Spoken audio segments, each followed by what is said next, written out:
Mesdames, Messieurs, bonsoir et bienvenue. Dans ce journal, les premiers CDI intérimaires 2 viennent d'être signés en Indre-et-Loire. C'est le leader du secteur qui lance ces nouveaux types de contrats. Avantage, plus de stabilité pour le travailleur intérimaire. Benoît Hamon, le ministre de l'Éducation nationale, annonce un assouplissement des rythmes scolaires, des activités périéducatives regroupées sur une demi-journée, une année scolaire plus longue, mais pas de retour aux 4 jours. Les réactions dans ce journal. Et puis c'est parti pour la fête foraine de Tours. Elle s'est installée à Roche-Pinard, comme à chaque fois depuis 1971. On le verra, cette fête foraine compte parmi les plus importantes de France, derrière la foire du trône ou encore la fête des loges à Saint-Germain-en-Laye.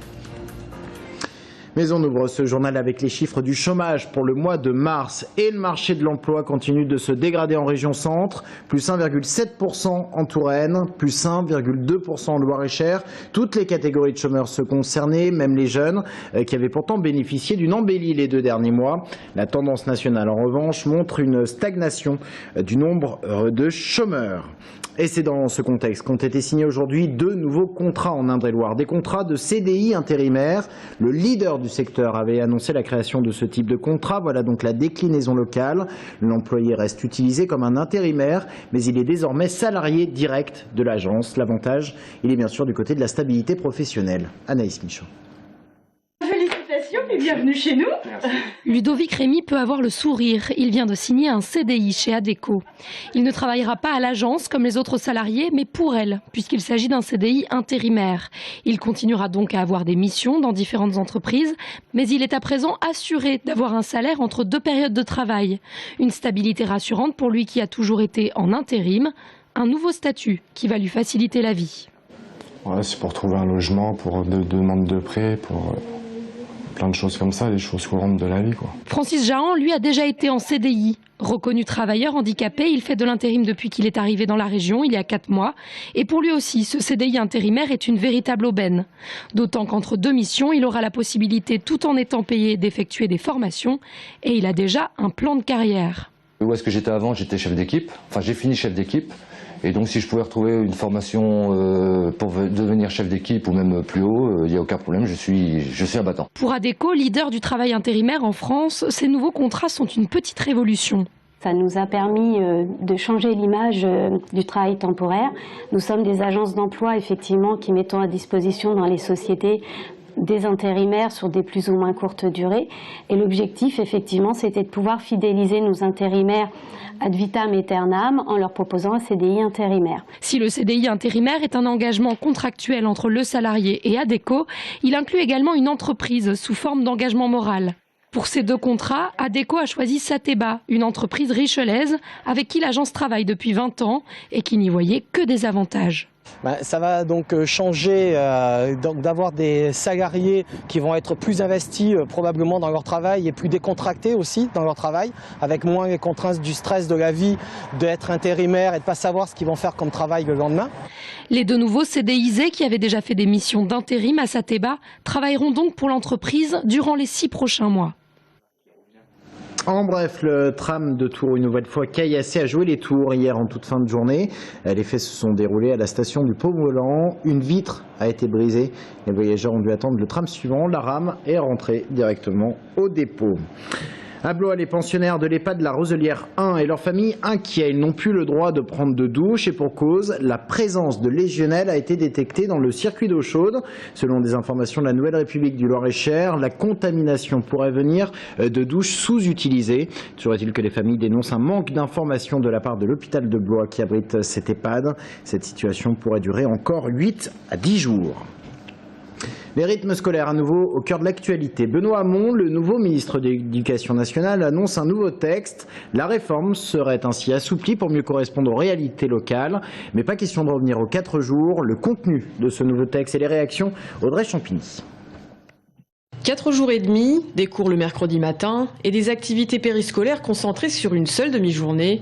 Voilà les principaux changements inscrits dans le nouveau décret de la réforme des rythmes scolaires. Une réécriture subtile qui laisse les syndicats enseignants quelque peu dubitatifs. On se demande où va l'intérêt. Si en tant que professionnel de l'éducation, on veut travailler sur l'intérêt des élèves, on ne le voit pas bien. Alléger d'une demi-journée pour faire les activités périscolaires, où est la régularité dans la semaine qui est tant importante pour les élèves? Réduire la semaine d'une ou 2 heures et la reporter sur les vacances. Quel est l'objet? Quels sont les attendus? Il y a forcément une déception sur des annonces qui ont l'air de donner du temps au temps, donner des gages sur on verra plus tard. Si le nouveau décret devrait assouplir l'organisation des activités périscolaires, difficile pourtant de calmer les élus locaux qui ne voient pas comment boucler leur budget, alors que s'annonce une baisse importante des dotations de l'État. Aujourd'hui, on a un vrai problème financier. On avait prévu, on va être compensé 50 € par enfant cette année, après plus rien. Et encore une fois, aujourd'hui, il faudrait sortir 150 €. Et les communes n'ont pas cet argent. Donc après, on va dire, qu'est-ce qu'on fait? On diminue les frais de fonctionnement de l'école, on diminue les fournitures scolaires pour essayer de gratter un peu. Voilà, on est un peu dans cette impasse-là aujourd'hui. C'est difficile. Reste néanmoins une question en suspens. Le nouveau décret pourra-t-il entrer en application dès septembre prochain? Les syndicats enseignants et les élus locaux, eux, réclament une mise en place progressive et viseraient plutôt 2015. Le Festival international des jardins, c'est parti à Chaumont-sur-Loire jusqu'au 2 novembre. Le coup d'envoi a été donné aujourd'hui, malheureusement sous la grisaille. Le thème cette année, les péchés capitaux. Romain Delville. Après Corps et âme, les jardins des sensations, le Festival des jardins de Chaumont-sur-Loire a frappé un grand coup en choisissant comme thème les péchés capitaux. Orgueil, avarice, gourmandise, luxure, paresse, vanité et envie ont inspiré les créateurs. Plus de 300 dossiers reçus et une sélection de 26 jardins. On va voir quelles vont être les tendances qui vont se dessiner en entrant tous les jours dans les jardins. Je vais voir ce qu'on n'a pas vu encore. Et ça, c'est la force de Chaumont, puisque c'est 5 ou 6 concepteurs qui s'assemblent. Ils viennent d'univers différents. Ils sont paysagistes, ils sont artistes, ils sont designers, ils sont scénographes. Et donc, ce sont des gens qui en général ne travaillent pas ensemble. Et je crois que c'est la force de la pluridisciplinarité et de la jeunesse aussi, parce qu'ils sont souvent très jeunes. Quand on est jeune, on invente, on crée, on n'est pas bloqué par un certain nombre de schémas. Ici, la colère aquatique est figurée par une cascade. Là, la gourmandise des hommes et des sociétés a créé des ruines de conserve où seuls les végétaux subsistent. Et puis il y a les détournements, comme les péchés virtuels qui remplaceraient la vie et la vie végétale. Peut-être il y a eu plus de jardins sur l'avarice, ce qui est assez étonnant, mais nous avions le souci que tous les péchés soient représentés. Certains jardins d'ailleurs traitent de tous les péchés, on a 7 péchés en un seul jardin, mais au fond on n'a que l'embarras du choix quand on sélectionne parmi 300 dossiers venus du monde entier. Même la difficulté c'est parfois de ne pas pouvoir retenir certains qu'on aurait bien aimé avoir ici, mais on n'est pas dans la capacité d'accueillir 35 ou 40 jardins. Pour certains mystérieux, les jardins sélectionnés sont toujours aussi diversifiés. Et comme le jeu n'est pas péché, les enfants ont élu leur jardin favori. Il s'appelle la balance. Les sports et le Tour Volleyball qui s'apprête à jouer sa demi-finale du championnat de Liga. Match aller contre Chaumont demain à Tours. Match retour mercredi soir à Chaumont. Et si les deux équipes n'ont pas réussi à se départager, eh bien un match d'appui est prévu le samedi 3 mai à Tours. Le Tourangeau espère ne pas le jouer ce match d'appui. Mauricio Paes, l'entraîneur du TVB, est au micro de Bastien Mathieu. C'est vrai que cette demi-finale, ça promet beaucoup parce qu'on est face à une très très belle équipe de Chaumont qui a fait une belle saison, qui a été bâtie pour faire une très belle saison. Ils ont confirmé, ils sont là, ils nous ont posé beaucoup de problèmes au dernier match, l'avant-dernier match du championnat, ici à la maison. Nous avons gagné difficilement 3-2, donc on espère à une très très belle bataille. Et dimanche, rendez-vous en Touraine sur le parcours de la Roue Tourangelle, 13e édition, mais 2e en version professionnelle. Il s'agit de la course cycliste la plus importante en Touraine après le Paris-Tour. On voit donc le parcours avec Bastien Mathieu. C'est devenu l'une des courses phares du département. Pour cette 13e édition, la Roue Tourangelle fait peau neuve en empruntant un parcours inédit avec pour principal objectif de mettre en avant Sainte-Maure-de-Touraine et ses alentours. En effet, les 13 villages de la communauté de communes seront traversés. Un parcours relativement bosselé qui se terminera à Tours. Contrairement à Paris-Tours, on a 4 bosses dans le final, même 5 si on compte celle d'Azay-le-Rideau.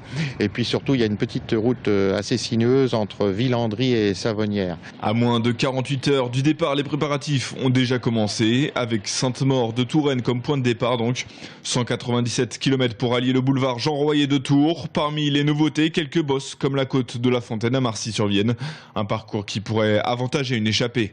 C'est une course qui va se passer en 3 temps et s'il y a une bonne petite échappée à 2 minutes au-delà d'Azay-le-Rideau avec les petites routes, je pense que ça peut aller jusqu'au bout parce que le peloton aura du mal à revenir sur cette échappée qui pourrait être à plus d'1 minute. Mais il faudra qu'ils aient au moins plus d'1 minute. Et pour décrocher la victoire, 18 équipes tenteront de faire la différence. Parmi elles, 3 font partie de l'élite du cyclisme mondial. La FDJ.fr, la G2R La Mondiale et Europcar. En revanche, il n'y aura pas de tourangeau au départ. Cyril Lemoine et Jérémy Roy ne sont pas de la partie. Voilà donc pour les amateurs de sport, mais pour les autres, que faire ce week-end? Eh bien peut-être la fête foraine de Tours. Elle a ouvert ses portes cet après-midi jusqu'au 18 mai. Déjà une belle fréquentation pour ce premier jour à prix modéré. Sur place, 120 stands et manèges. Une présence à Roche-Pinard depuis 1971 et un rendez-vous que les forains ne souhaitent pas manquer. La fête foraine de Tours est l'une des dates les plus importantes de France. Aurélie Renaud. Qui ne connaît pas la pieuvre à Tours? La famille Taubard installe ce manège à Roche-Pinard depuis 1978. Car la fête foraine de Tours est une date importante pour la profession. En effet, mis à part le carnaval en février, peu de manèges ont fonctionné cet hiver. Au niveau des dates, c'est parfait parce qu'au mois de mai, c'est un calendrier, c'est un peu creux. Donc pour nous, ça tombe énormément bien. Et puis voilà, c'est la plus importante qui arrive au début de saison, quoi. Après, bon, il y en a d'autres, mais bon, elles sont un peu plus tard, dans l'été. Bien sûr, l'effet crise n'a pas épargné ces artisans de la fête. Mais les 130 forains sont bien conscients de ce que leur offre Tours. Un parking gratuit pour les visiteurs et cette proximité avec le parc des expositions qui abritera dès la semaine prochaine la foire. C'est comme partout, on ressent bien la crise, mais bon... Après, quand il y a le village derrière qui va être ouvert là pendant 2 semaines, normalement, ça draine quand même assez de monde. Pour booster la fréquentation, les commerçants mettent en place des opérations spéciales. 3 journées de manège à moitié prix. Du Bomber Max, qui vous emmène à 60 mètres du sol, jusqu'à la pêche au canard. Des choix marketing pour élargir la zone clientèle. Économiquement, c'est comme tout commerce, il faut aller chercher les clients, il faut leur proposer beaucoup de nouveautés. Notre communication part très loin, on a beaucoup de gens qui peuvent venir d'Orléans, du Mans, de Blois, de tous les environs et honnêtement, bien souvent, on est surpris des gens du nombre de kilomètres qu'ils peuvent venir faire pour faire un tour à la fête foraine de Tours. Et comme chaque année, les forains, les habitués de Tours, ont dû céder un peu de place à la zone bleue. Un emplacement dédié au nouveau manège, parmi eux le Spleen Fly, sensation et cri garantis.